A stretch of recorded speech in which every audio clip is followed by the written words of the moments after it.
তো ভারত যদি বাংলাদেশে আধিপত্যবাদ বিস্তার করতে চায়, বাংলাদেশের 18 কোটি জনগণ সেটা রুখে দেবে। ভারত যদি গৌর গোবিন্দের ভূমিকায় নামতে চায়, দেশের 18 কোটি মুসলমান শাহজালালের ভূমিকায় নামবে। বন্ধুত্ব ইজ ওয়েলকাম, দাদাগিরি নয়। ঐক্যের কোনো বিকল্প নাই। গত 50 বছর তো দেখেছি এই ডিসইউনিটি, অনৈক্য, বিভেদ, বিচ্ছিন্নতা আমাদেরকে কোথায় নিয়ে গিয়েছে। এই যে দেখেন, কিছুদিন আগে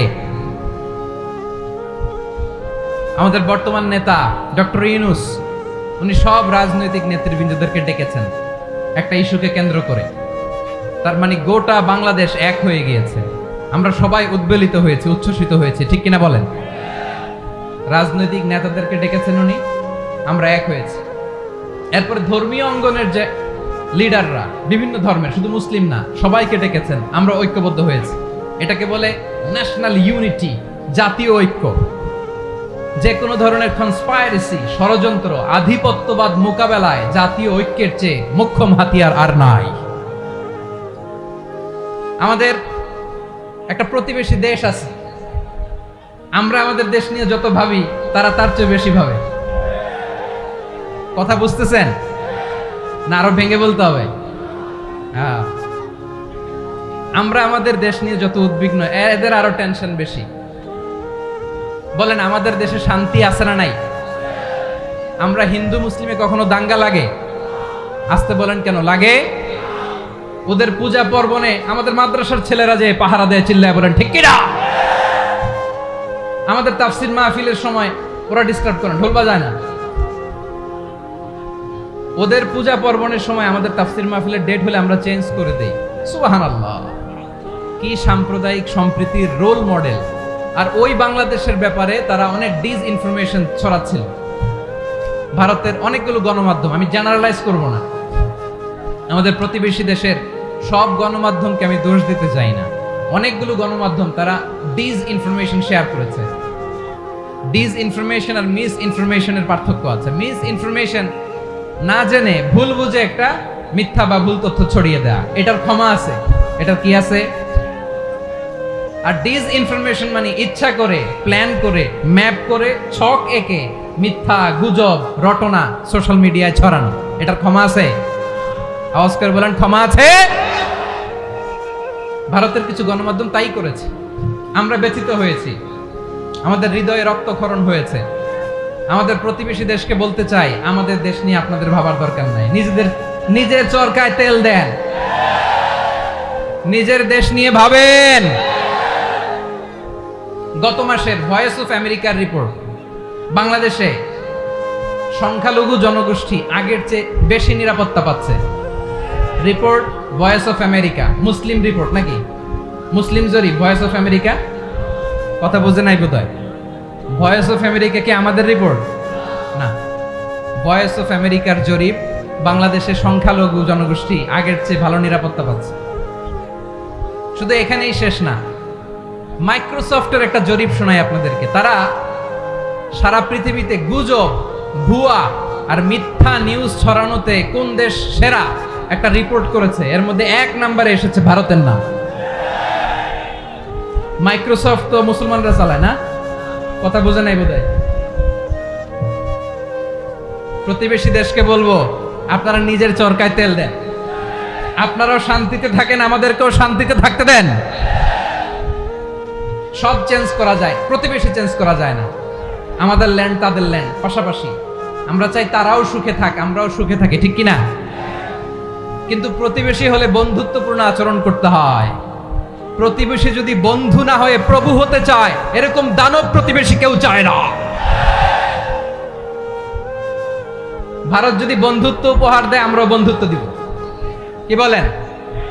তারা যদি বন্ধু সুলভ আচরণ করে, আমরাও বন্ধুত্ব উপহার দেব। কারণ আমাদের পররাষ্ট্র নীতি হচ্ছে সবার সাথে বন্ধুত্ব, কারোর সাথে বৈরিতা নয়। আলহামদুলিল্লাহ বলেন, কত চমৎকার পলিসি আমাদের।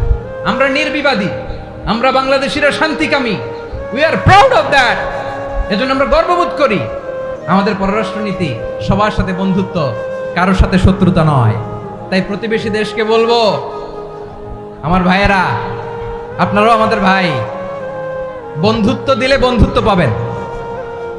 বন্ধুত্ব ইজ ওয়েলকাম, দাদাগিরি নয়। বন্ধুত্ব ওয়েলকাম, দাদাগিরি নয়, লাউড এন্ড ক্লিয়ার। ভারত যদি বন্ধুত্ব দেখায় বন্ধুত্ব পাবে, কিন্তু ভারত যদি বাংলাদেশে আধিপত্যবাদ বিস্তার করতে চায়, বাংলাদেশের 18 কোটি জনগণ সেটা রুখে দেবে। ভারত যদি গৌর গোবিন্দের ভূমিকায় নামতে চায়, দেশের 18 কোটি মুসলমান শাহজালালের ভূমিকায় নামবে। প্রিয় ভাইয়েরা, আমরা বন্ধুত্বে বিশ্বাসী, শত্রুতায় নই, ঠিক কিনা বলেন? আল্লাহ আমাদেরকে বোঝার তৌফিক দান করুক। তাহলে এই যে তারা বলেছে এদেশে সংখ্যালঘুরা কষ্টে আছে, দুঃখে আছে, এটা কি ঠিক? বলেন, এটা কি ঠিক? না, তারা ডিস ইনফরমেশন শেয়ার করেছে, এটা ঠিক নয়। আমার প্রতিবেশী বন্ধু রাষ্ট্রকে বলবো, আপনারা এটা করবেন না, এটা করবেন না। আমরা শান্তিতে আছি, আপনারাও শান্তিতে থাকেন, আমাদেরকেও শান্তিতে থাকতে দেন। এই যে চিটাগাংয়ের অ্যাডভোকেট আলিফ হত্যাকাণ্ডে গোটা বাংলাদেশ আমরা ধৈর্যের পরাকাষ্ঠা দেখিয়েছে, চিল্লায় বলেন ঠিক কিনা? আমাদের নেতা আমাদেরকে ডেকেছে, আমরা শান্ত থেকেছি। আমরা শান্ত থাকতে চাই, আমরা ঐক্যবদ্ধ থাকতে চাই। যে কোনো ষড়যন্ত্র রুখে দেওয়ার জন্য ঐক্যবদ্ধ প্রচেষ্টার কোনো বিকল্প নাই। এবার আওয়াজ করে পেকুয়ার ভাইয়েরা বলেন, আমরা ঐক্যবদ্ধ জীবনযাপন করতে চাই কি চাই না? আল্লাহ তাআলা সে নির্দেশনাই দিচ্ছেন। আল্লাহ তাআলা ইরশাদ করছেন, ওয়া'তাসিমু বিহাবলিল্লাহি জামিআন ওয়া লা তাফাররাকু ওয়াযকুরু নি'মাতাল্লাহি আলাইকুম ইয কুনতুম আ'দাআন ফাআল্লাফা বাইনা কুলুবিকুম فأصبحتم بنعمته إخوانا وكنتم على فرة من النار فأنقذكم منها كذلك يبين الله لكم آياته لعلكم تهتدون الله أكبر পড়েন। আল্লাহ বললেন, ও গোলামেরা শোনো, ওয়া'তাসিমু বিহাবলিল্লাহি জামিআ, ও আমার গোলামেরা সবাই মিলে আল্লাহর রশিকে আঁকড়ে ধরো। আল্লাহর রশি হলো ইসলাম, আল্লাহর রশি হলো কোরআন। আল্লাহ বললেন, কোরআনকে আঁকড়ে ধরো, ইসলামকে আঁকড়ে ধরো। একা একা আঁকড়ে ধরলে চলবে না, জামিআ, সবাই মিলে আঁকড়ে ধরো। এই আদেশটা আমাদের জন্য দান করেছেন কে? আল্লাহ তাআলার নির্দেশ, ওয়া'তাসিমু বিহাবলিল্লাহি জামিআ, সবাই মিলে আল্লাহর রশিকে আঁকড়ে ধরো। হাবলুল্লাহ মানে আল্লাহর রশি। হাবলুল্লাহ মানে কি? রশি। এই হাবলুল্লাহ আল্লাহর রশি বা আল্লাহর রজ্জু দ্বারা উদ্দেশ্য হচ্ছে ইসলাম। আল্লাহর রশি দ্বারা উদ্দেশ্য কি? তাফসিরে অনেক ব্যাখ্যা এসেছে। এই এরকম পরিস্থিতিতে তাফসিরের সূক্ষ্ম সূক্ষ্ম বিষয়গুলো আমরা শোনাতে চাই, কিন্তু পরিবেশ হয়ে ওঠে না। আল্লাহর রজ্জু বা আল্লাহর রশি দ্বারা উদ্দেশ্য হচ্ছে ইসলাম। আল্লাহর রজ্জু বা আল্লাহর রশি দ্বারা উদ্দেশ্য হচ্ছে কোরআন। কারণ কোরআন আমাদেরকে ঐক্যবদ্ধ করে, ইসলাম আমাদেরকে ঐক্যবদ্ধ করে, চিল্লায় বলেন ঠিক কিনা? এজন্য আল্লাহ বললেন, তোমরা আমার রশিকে আঁকড়ে ধরো, বিচ্ছিন্ন হয়ে না। আমার দেয়া নেয়ামতগুলো স্মরণ করো। যখন তোমরা ছিলে শত্রু, তোমাদের মধ্যে হৃদয়ে আমি আল্লাহ ভালোবাসা ঢেলে দিলাম, ফলে তোমরা সবাই ভাই ভাই হয়ে গেলে। তোমরা সবাই ছিলে জাহান্নামের কিনারায়, জ্বলন্ত অগ্নিকাণ্ডের পাশে। আমি আল্লাহ দয়া করে ঈমানের বদৌলতে তোমাদেরকে আগুন থেকে ফেরালাম। আমি আল্লাহ দয়া করে তোমাদেরকে জান্নাতের পথ দেখিয়ে দিলাম। সুবহানাল্লাহ পড়েন। এমন পথ দেখালাম যেই পথ তোমাদেরকে জান্নাতে নিয়ে যাবে, পথের দিশা তোমরা পাবে। লাআল্লাকুম তাহতাদুন। প্রিয় ভাইরা, তাহলে আমাদের যে ঐক্যবদ্ধ থাকতে হবে, এই নির্দেশটা কার? নাকি মন মতো আমি বানায় বলতেছি? আওয়াজ করে বলুন, নির্দেশটা কার? আল্লাহ।